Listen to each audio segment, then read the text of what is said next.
All right, good afternoon, everyone. I'm Jennifer Peterson, Executive Director of Mass Waterworks. I'd like to invite you to our final Public Water System DEP call of the year, and I will turn it over to Commissioner Suberg. Thanks so much, and Jen, much appreciate your organizing these calls, and appreciate the cooperation we've had with you. You know, when we started this in COVID and throughout this, I think has remained a really important forum, and I want to thank you for that. Reminder that the call is being recorded. The recording will be posted on MassDEP's website, as we have with all of our other meetings. We are joined by Kathy Baskin, our Assistant Commissioner for Water, Yvette DePisa, Head of the Drinking Water Program, Damon Gutterman of the Drinking Water Program, Mike Salona, Maria Pinode, the head of our SRF program, and staff from the Boston and regional offices. We will, I think we're joined by, yes, I see Jane Downing. Jane, if from EPA, if you're able to sign on and give us an update of anything you'd care to talk about from EPA, we'd certainly welcome that. Thank you, Marty. Appreciate being here with you as always. On behalf of EPA, I want to wish you and Jen and everybody on the call happy holidays.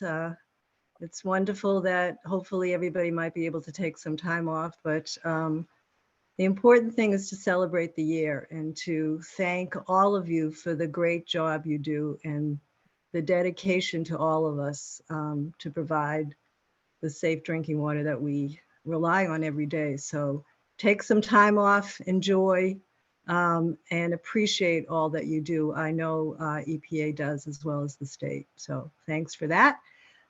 Today, I don't have any regulatory updates. We, like you, are looking forward to some upcoming events like changes in the draft rules for PFAS and for the lead and copper rules. So that will be interesting, but we don't have anything quite yet today.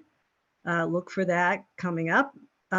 Today, I thought we would just take a few minutes to reflect upon what has recently happened in the news. And you've all heard about the events in North Carolina. There were gunfire. Actually, you know, the power substations came in and actually destroyed much of the stations. Tens of thousands of customers are still without power. That was a deliberate act, something to think about. In addition, recently over the last month, you may have seen the advisory. This is a cybersecurity advisory that came out of the FBI and CISA and Health and Human Services. So we are concerned about cybersecurity and physical security and ask you, on top of everything else, to really think about cyber and physical as you go through the holiday season. So on top of everything else, this is a season where bad things can happen, and we are relying on you to maintain the services. So please give that some thought. To that end, I will end with two things. The first one is, for those interested, there is a water sector update offered by Water ISAC, and that's December 14th. They're actually usually very knowledgeable. On the alert, they talked about the number of companies that have been affected by cybersecurity worldwide. It's 1,300, $100 million in ransomware in the United States alone. So you'll hear much more of that if you choose to be on that threat advisory meeting on the 14th. And finally, there's a brand new program coming out of EPA. It's designed for small systems, community systems, serving less than 3,300 non-community systems and wastewater systems. It's to offer CEUs to personnel for those systems who choose to help develop emergency response plans and risk and resilience assessments. So if you're interested in that, getting some extra CEUs, assuming the state will approve that, please visit drinkingwaterresilience@epa.gov. So those are my Christmas presents to all of you, with the best of wishes. Back to you, Marty. Thank you, Jane. I appreciate that. And, you know, I certainly second your, appreciation for everybody on this call that has been working to provide, the services, and also, great reminders about security. We were last year looking at an event involving a drinking water plant. This year, it's a different form of infrastructure, and I know there's some great federal resources out there. So thanks for reminding us about those. Appreciate You're it. welcome. Thank you. So our next presenter is Ed Kiley of the Department of Housing and Community Development, who was graciously agreed to join us to provide an update on the low-income household water assistance program, which provides funding to low-income households with water and wastewater bills. And I guess there's some changes upcoming this winter. So Ed, if you wouldn't mind, the floor is yours. Thanks, Commissioner. Let's see, I'll start off with the basics. So this program was set up underneath the American Rescue Plan and the Continuing Appropriation Bill of 2021. Massachusetts was awarded about $18 million for this program. We had it up and running last season. We had only about, I think, 120 vendors, water utilities participate. And we spent about one little shy of $2 million on rate relief, or not rate relief, arrearage reduction on water and sewer bills for those clients. We have to spend this money by September 2023. And so we have about $16 million that we need to spend in the next 9 months. We've requested from Health and Human Services to change what we're doing. Last season, we were only paying an arrearage amount up to $1,500.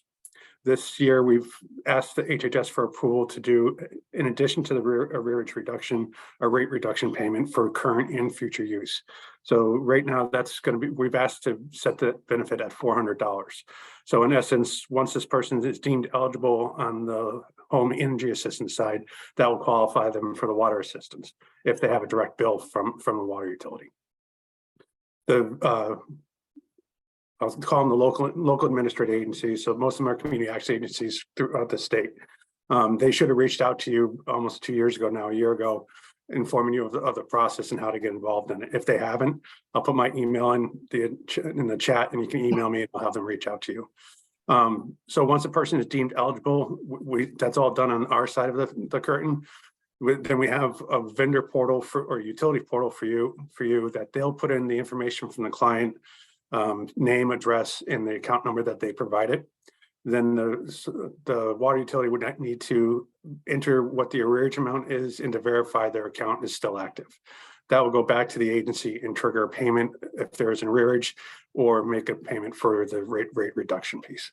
I know it's a little labor intensive on your end, and manpower is always in short supply. And we're also working on an additional way of doing that, where we would put the agency would actually create a spreadsheet to share with the water utility.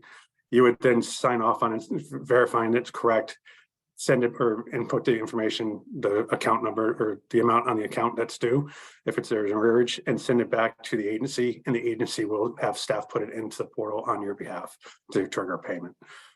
That's a work in progress. There's some legalese that we have to get verified on that, but that's a work in progress. We submitted our updated plan to Health and Human Services about 3 weeks ago now. They said they would turn it around quickly. And usually when they say they'll turn around quickly, it usually takes 4 to 6 weeks. So I'm hoping it's on the shorter side, and we'll be here in the next 7 to 10 days. And there also has been a couple of utilities that have reached out to me last season. They thought it was a scam. It is not a scam, and it is an actual program, and there is funding. The funding does expire, and right now there's nothing official in the works as far as additional funding, but there is a lot of support to get funding for this, for an ongoing program similar to the home heating assistance program. So if anyone has any questions, concerns, or how to get involved. And we'll put your email in the chat for folks. But I think that the key piece here is that you will have to work with your local service organization. So we can also put that link in the chat so that people can find out which community organization represents their town. And I'll just say thanks in advance, Ed. I know you're coming to the wastewater call tomorrow morning, so to give the same message to the wastewater operators. Yeah, and also because this was a new program and to set up quickly, we're usually using one application for both programs. So that the LIHEAP application, if they're eligible for that, they'll become eligible for LIWAP. So when you're looking at the resource tool, look for the Fuel Assistance Agency, and that'll be the one that will be the water assistance program too. I can cut and paste.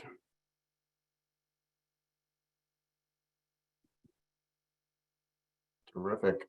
Well, thanks for that update, and much appreciate the information. And we'll see if any questions might come in later, but in the meantime, thank you for that update.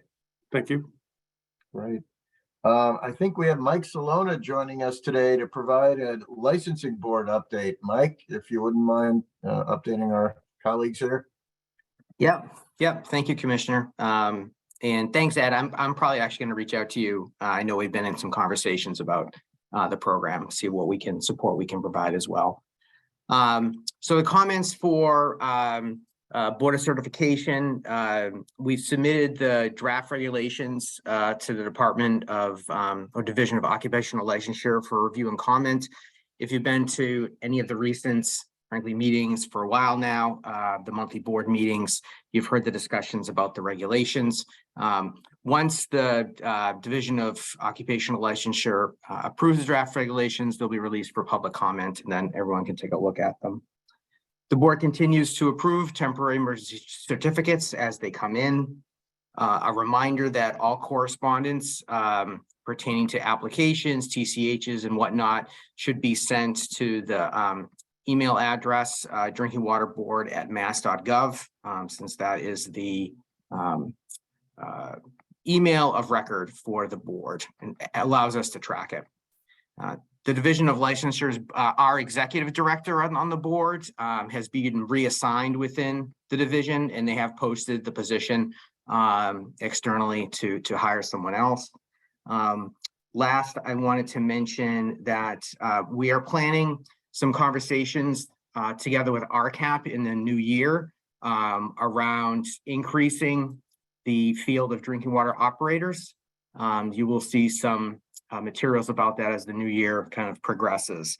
But if you're interested in those conversations, if you're affiliated with Mass Waterworks or some other organization, you'll definitely hear about them. But certainly otherwise, reach out to me, that or one of us, and we can connect with you. So thank you. Thank you, Mike. Much appreciated. And we're also joined by Maria Pinot, who's the Director of Municipal Services and the State Revolving Fund. If Maria, any updates you care to provide us today? Yes, thank you, Commissioner. I have a couple of updates that I wish to share with you, and I'll start with reminding you that MassDEP continues to accept applications for SRF loans that have 100% principal forgiveness in order to develop the necessary surveys for lead service lines and also the replacement plans. We will continue to receive the applications on a first come, first served basis as long as there is funding available. So I would encourage you to submit an application. Also, we're working with the Clean Water Trust to process all the SRF loans for the 2022 IUPs. We intend to issue all the loan commitments by the end of this month. So many projects are moving forward. Also, we're working on compiling the draft 2023 IUPs, and I'm happy to let you know that the capacity remains strong thanks to the infrastructure funding. We are going to be offering about $900 million for clean water SRF and $375 million for drinking water SRF. This is very similar to what we did last year, and all priority projects are expected to advance to the IUP. I hope to be able to release the draft IUPs in the very near future, and that will initiate the 30-day comment period, and then a public hearing will take place, and any testimony that is received will be taken into consideration before we finalize the IUPs. Also, I wanted to highlight that of note for 2023 is that we will be accepting applications on an ongoing basis, on a rolling basis as the need arises for planning projects and also PFAS design projects. PFAS design is a new eligible cost that we'll be financing next year. So I encourage you to take advantage of this. And PFAS design loans will be eligible for 0% interest loans. So so long there is funding available, we'll continue to accept applications on a rolling basis. So that's my update for today. Thank you. Great, thank you very much, Maria. And again, it's really an important time and an important opportunity here with this additional funding. So I know Maria and the team are working to make sure that as much of these resources can be used as possible. So we'll appreciate that. So just a couple of quick updates before we get into the questions and answers that you might have. We do have a small system PFAS grant program. DEP has a small system PFAS grant program. It is for small public water systems, which are those serving less than 3,300 users. And it's to reimburse or pay for treatment of PFAS in water supplies that have an exceedance of the PFAS 6 MCL. The maximum award per application will be $50,000, and the grant application deadline for this program is December 15th, 2022. And I think Kathy Baskin or Damon is going to post some information in the chat. Obviously, if you have any questions, please let us know. Secondly, it's a minor point, but it's important to us at DEP and probably worth mentioning here. Our headquarters office moved last week. After 50 years of being at 1 Winter Street over the corner mall, we dealt with 50 years worth of files, which you don't even want to know about, 50 years worth of office equipment that nobody wants to know about, and any number of other issues. But seriously, we are now in our new location at 100 Cambridge Street. We're co-located with other energy and environmental agencies. And Kathy Baskin put the mailing address in the chat. It's 100 Cambridge Street, 9th floor, Boston, Mass, 02114, I believe. It's in the chat. So, we'll keep updating our website too, in case there are submissions or other things that, are particular to programs. But we just wanted to alert you to that. And, particularly if somebody is looking to drop by and chat with people, as you know, in this new hybrid work environment we're in, it's not only sort of different protocols, but we're now in a different place. Similarly, our Wilmington office is moving over the next 2 weeks. We will have stuff up on our website. It's a little bit fluid right now. They're in the process of moving, but we will keep updating our website for that contact information. As always, the information about locating people, more and more we're trying to have the contact information being email, which works anywhere, and cell phones, which work anywhere. And so I'd encourage you to look on the website, look on our locator pages and things like that to find people if the transition's making it a little more complicated. So with that, we did get a few questions in advance before we. I guess maybe one question in advance, but before we open the floor to any questions or comments you might want to ask, and this was a question that Jen got from one of the participants here about, will there be any additional DEP public notifications or requirements when the UCMR5 test data are available. EPA will require mention of results in the CCR, but we're unsure if MassDEP will require more expeditious public notification. I think I might ask Damon Guterman to speak on that topic for us. Sure. Thanks, Commissioner. So, sort of broadly speaking, no, MassDEP won't require something different than what EPA requires. And what EPA requires is that as a public water system receives their UCMR5 results, they're required to issue a Tier 3 public notice. So they have, within 12 months of the receipt of that data, they have to tell their consumers that the data is available. There is a template on the MassDEP webpage for that. We're going to update it to make sure it reflects UCMR5 and not UCMR4 anymore. So give us a couple days on that updates. The challenge is that the schedule for each system to sample under UCMR5 is different. EPA establishes that schedule on a system-by-system basis. So they're going to get their data on a rolling basis between January of 2023 and December of 2025. So that 12-month window in which to issue the Tier 3 public notice is going to be system-specific. There are a number of EPA fact sheets and helpful web pages to describe it. They also have a support contractor who is out there to help public water systems answer questions about it. I just put the fact sheet PDF link in the chat for this meeting, and so you can look on that to reach out for information. And then I will put in the chat the general email address where public water systems can ask questions about UCMR5 in general. GLEC is just the vendor. So I think it's Great Lakes Environmental Center, I believe is their name. So it's not an EPA email address, but it's their vendor. And so they will be able to answer specific questions. At this point, the messaging we're trying to make sure public water systems are aware of is that they need to set up their database account. It's called SID-WARS. EPA sent that information to all the systems that are subject to the rule. And new in this round is that there is what I'm going to call a medium-sized system requirement. Historically, EPA said everyone that serves over 10,000 must participate, and then they picked 800 systems that serve less than or equal to 10,000.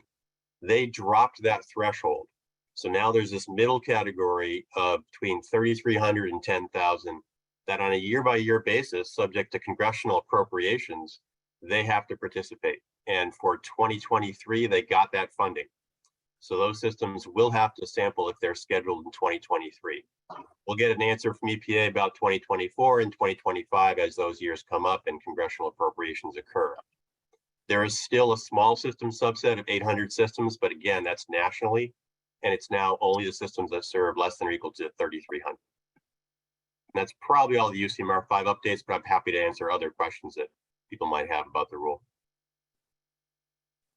Damon, thank you very much. So at this point, Jen, I think this is all the advance questions we got, so we can open it up either through the chat or if people want to unmute themselves to ask questions or make comments. I think this would be a good time to do that. That sounds great. I will just say also that, you know, we at Mass Water Works continue to monitor the supply chain issues. So if anyone has supply chain issues that they're experiencing, feel free to get in touch.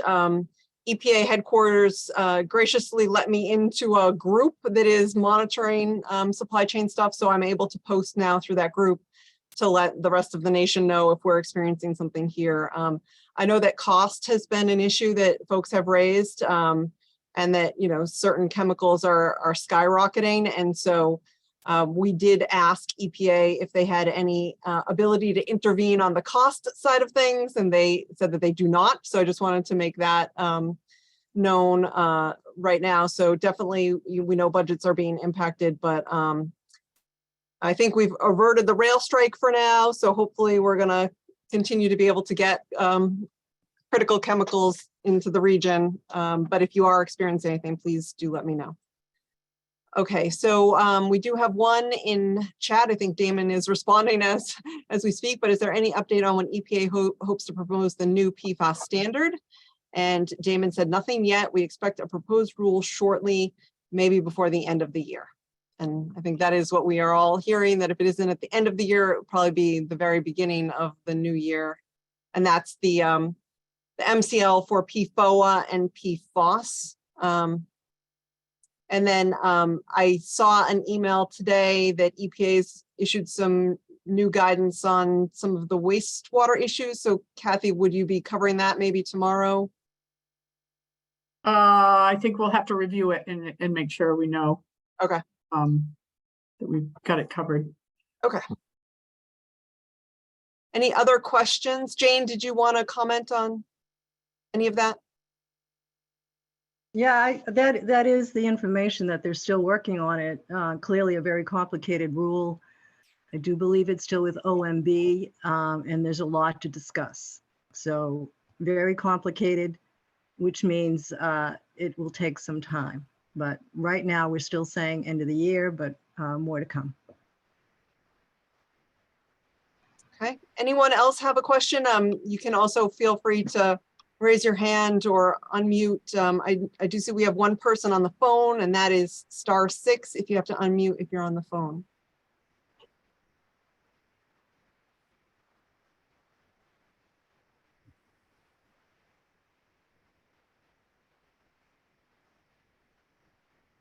All right, well, I'm not seeing anything, and I'm not seeing anyone raise their hands. So this is we're at the end of the year, but we're also at the end of administration. And Yep. so clearly there could be some changes afoot. And I just want to thank you, Commissioner, and the staff for working with us as closely as you have over the past 8 years. You know, we don't always agree, but you have been more than open to conversation and to talking with us and having dialogue. And we greatly appreciate that, and your willingness to work with us on this and so many issues. It was a tall order since COVID, so we appreciate the way in which you embrace these calls and in keeping the water systems up to date on what's going on, and just really enjoyed our working with you, and hope that we will continue to see you past 2023. Well, thank you. You're right. You know, it's very likely there will be a change. And so I am going to use this opportunity to say thank you to you, Jen, and for, you know, keeping that line of communication open, and for being a very effective advocate for the water systems and for the work they do. And to really all the operators here, you know, it's, as I think I said in the beginning, and hopefully I've said throughout, I recognize what a difficult job all of you have. You're literally on the front lines of public health and protecting the environment. And we have a lot of work we can do together. And it works best when we are working together, as you note, even though sometimes we may not always see eye to eye, but more often than not, what unites us is far more than what we might be disagreeing on. So I've always appreciated the spirit of collaboration, and I've always appreciated the ability for us to engage. This is an absolutely essential part of our economy. It's an absolutely essential part of the Commonwealth, and I very much valued working with all of you. So thank you very much. And Great. And we will look forward to see what the new year brings. And so for now, we won't be scheduling a call next quarter right now, but we'll certainly see when the new administration begins in January. If we can set something up going forward in 2023, that would be great. But we will be back in touch once we know a little bit more. And thank you all. Really appreciate all of this work. Having all of your staff on here has been great as well. thank you. And yep. And wishing everybody a happy holidays if we don't get to see you, and the very best for the new year. Yes. All right. Thank you, everyone, and take care.